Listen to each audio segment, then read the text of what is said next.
आपण छगन भुजबल को देखिले, आपण अजित पवार को देखिले, आपण शुभेंदु अधिकारी को देखिले। आज अरविंद केजरीवाल केवल न्याय न, आम आदमी पार्टी राष्ट्रीय अध्यक्ष अरविंद केजरीवाल को जेल पठा जाइए। झारखंड मुक्ति मोर्चार अध्यक्ष हेमंत सोरेन को भी जेल पठा जाइए। विरोधी दलर सबू नेता उपरे आज रेड होचे आईटी माध्यम रे, ईडी माध्यम रे, सीबीआई माध्यम रे।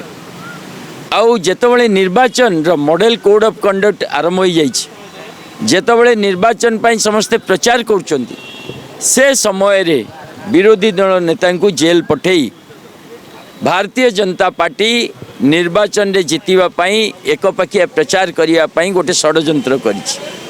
आपण माने देखिबे जेउ व्यक्ति उपरे रेड होउची से जदि भारतीय जनता पार्टी रे शामिल हो जाउची ताहले ईडी आईटी सीबीआई चुप रही जाउछन।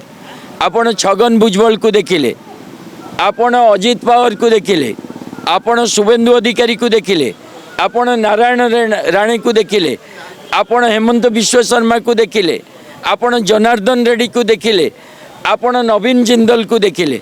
जो माननकु भारतीय जनता पार्टी कोयला चोर कहूतुला, खणी माफिया कहूतुला, जो मानकु चिटफंड स्काम रे शामिल बोली कहूतुला, जो मानकु कहूतुला एमाने चौकी फिशिंग एंड फिशिंग जेल जिबे, आज भारतीय जनता पार्टी रे शामिल हो गले, ईडी चुप हो गला।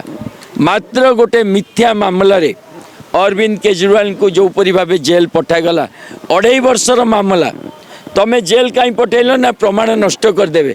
2.5 वर्ष प्रमाण नष्ट कर नथिबे जदि घोटाला होइतिबो। तेणु ईडी निर्वाचन को एकपाखिया करिवा पाई अरविंद केजरीवाल को जेल रे रखी सबुठु शक्तिशाली स्वर जी थिले मोदी सरकार एगेंस्ट रे तांकू जेल रे रखी निर्वाचन जितवा पाई प्रयास करछु।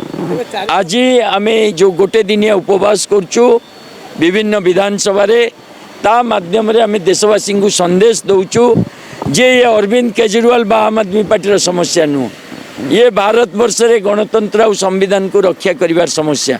आपण माने जदि आज न चेतिबे ताहले आगामी दिन रे भारत वर्ष रे एक छत्रवाद शासन प्रतिष्ठा हो।